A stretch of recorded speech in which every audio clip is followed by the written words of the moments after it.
Well, salutations, kindred spirits. Hey, and welcome back to another magic history lesson. And I welcome you today from a new battle station in a comfy new chair, a nice new desk. We have some swivel arm action for our microphone and our webcam.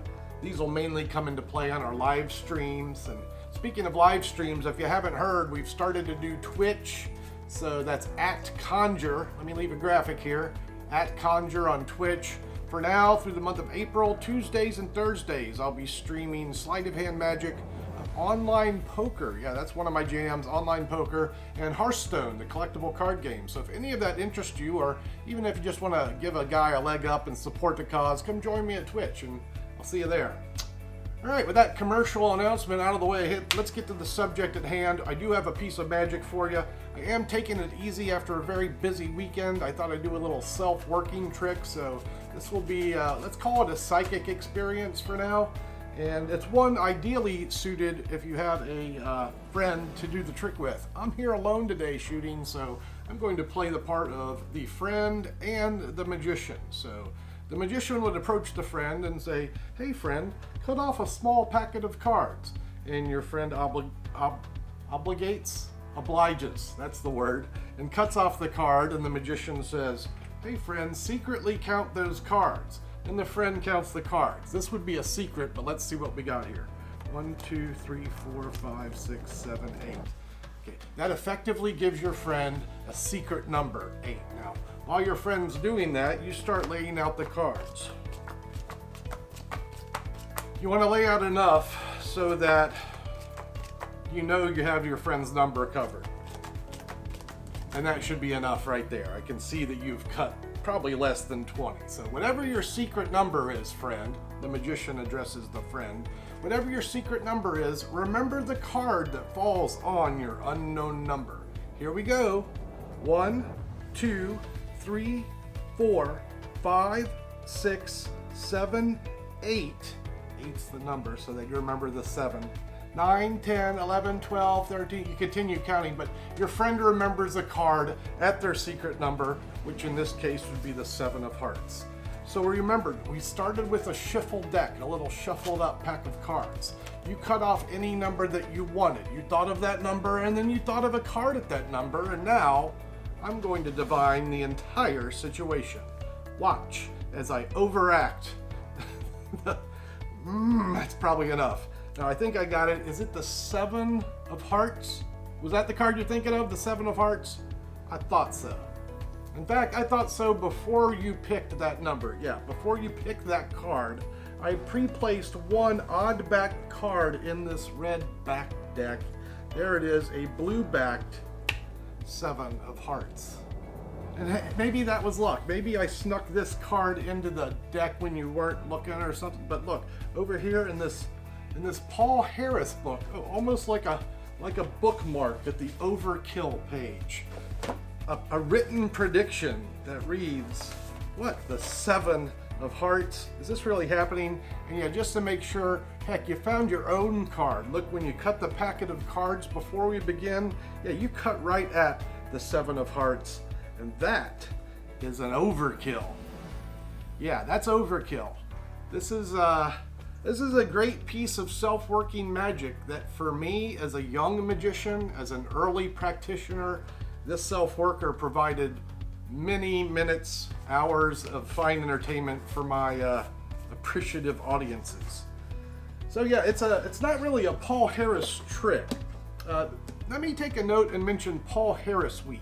If you don't know who Paul Harris was, well, a couple months back, I did a whole week on Paul. We did plenty of material. Maybe I can leave a link here to one of the videos. You can learn about Paul. And this is one of the tricks I wanted to teach, but I didn't teach it that week because it has deep roots. As is mentioned in the write-up, Alan Ackerman, the wonderful Las Vegas card expert, Enberg, who I'm not sure who that is. Maybe I'll learn and share that information, but the man himself, Ed Marlowe. So there's really 4 minds involved in this, and for that reason I left it out of Paul Harris Week, and well, here we are just visiting it today for... Okay, so to do it as published in the Paul Harris Art of Astonishment book, or as I learned it on the Paul Harris Stars of Magic video, that's where I learned this trick, and Hey, if you're interested in that video, we do offer a download at conjure.com. It's Paul's first 3 Stars of Magic tapes.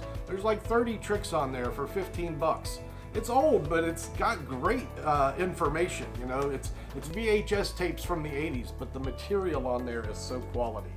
This is one of the pieces that I learned, and man, it just served me well. So I hope maybe for some of you it will do the same. And here's how you do it. You start with the odd back card set 21st from the top, and the card that matches it on top of the deck. So there's going to be 19 cards in between these two.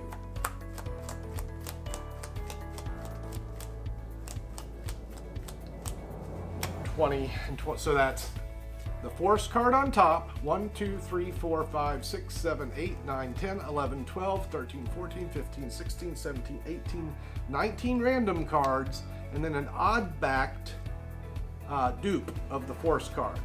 And maybe it's not an odd backer. If you want to be a little safer with this, you can write a prediction on a card that's the same color so it doesn't expose the back if you're spreading through the pack prematurely during another effect.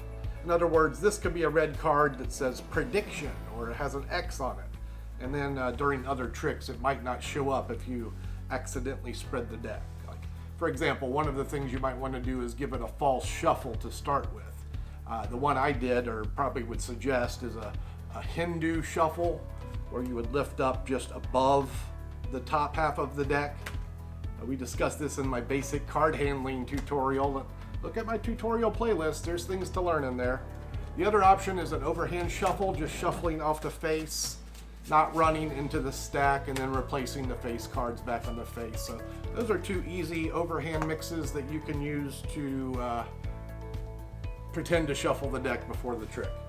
When you're ready for the effect, you have your prediction hidden. Paul used the card box. He would write the prediction in the card box. I don't know why, but that seems too perfect for me. I like to have the written prediction somewhere else. It seems like it's maybe just more believable, and that's just me. Predictions here.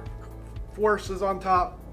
Dupe is in the 21st. Here we go. Hey friend, cut off a small packet of cards. So the requirement here is that your friend needs to cut less than 20. So tell them a small packet and that's what they'll get. If they cut a bunch, tell them to start over, put the packet back and just grab a few. Now, as the performer, you'll turn your away right now as you instruct your friends to deal the cards one at a time to the table, and make sure they understand one at a time to the table, because the first card dealt will be the force card, and it needs to go here. If that doesn't happen, we can work around that, but and we'll talk about that in a minute. But, for now, ideally they deal 1, 2, 3, 4, 5, 6, 7, 8, 9. This number will be different every time, but whatever number they've dealt at, we're going to place the force card at that position. And to do that, all you have to do is reverse count 20 cards. So as you place 20 cards to the table, reverse their order.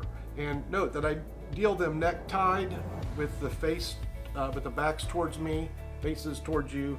That way when the blue back comes into view, you're not going to see it. So 1, 2, 3, 4, 5, 6, 7, 8, 9, 10, 11, 12, 13, 14, 15, 16, 17, 18, 19, 20. So now you've laid out your cards, and you should say at this point, did you cut less than 20? As though you're unsure if it's less than 20. They'll say yes. And now here I am forgetting the number. What was it, 9? 1, 2, 3, 4, 5, 6, 7, 8, 9. And now you say, now friend, as I count the cards, whatever your secret number is, remember the card at that number. 1, 2, 3, 4, 5, 6, 7, 8, 9. And now remember the 7 of hearts. 10, 11, 12, 13. Did you get a card? Yeah, you got one. Okay, concentrate on the card. And now you just play it up. All that's left is the build. First, you read the mind. 7 of hearts? I thought so. Yeah, in fact, I was so sure that I had a blue card in the pack. But maybe you think I snuck in this blue back 7 of hearts. Well, that's why I wrote the prediction down over here. And if you're not sure about that, well, heck, check the card you counted to. They turn over the packet, and that's the 7 of hearts. If they turn over the packet and the 7 of hearts is not there, well, it's probably going to be on the top because they didn't reverse count the cards, and it's a little less of an impact, but it's still, in position to reveal the card. That brings the effect to its conclusion. And I can tell you from experience, it plays great. So if you need a good self-working mentalist type prediction effect, go play around with this. Play around with some unique ways to, predict the card. Or heck, go off in left field. You're predicting a card. You can use this information tons of ways. It's the basic secret is the 10-20 force, and I hope you'll find that's applicable to your Magic for now and ever. Okay, well that's enough rambling. I hope you're able to glom out that information for the Paul Harris / Alan Ackerman / Imberg / Ed Marlowe Overkill effect. Enjoy it, and hey, thank you for your time, thank you for your energy, thanks for the attention, and I'll see you on the next clip. Ciao for now.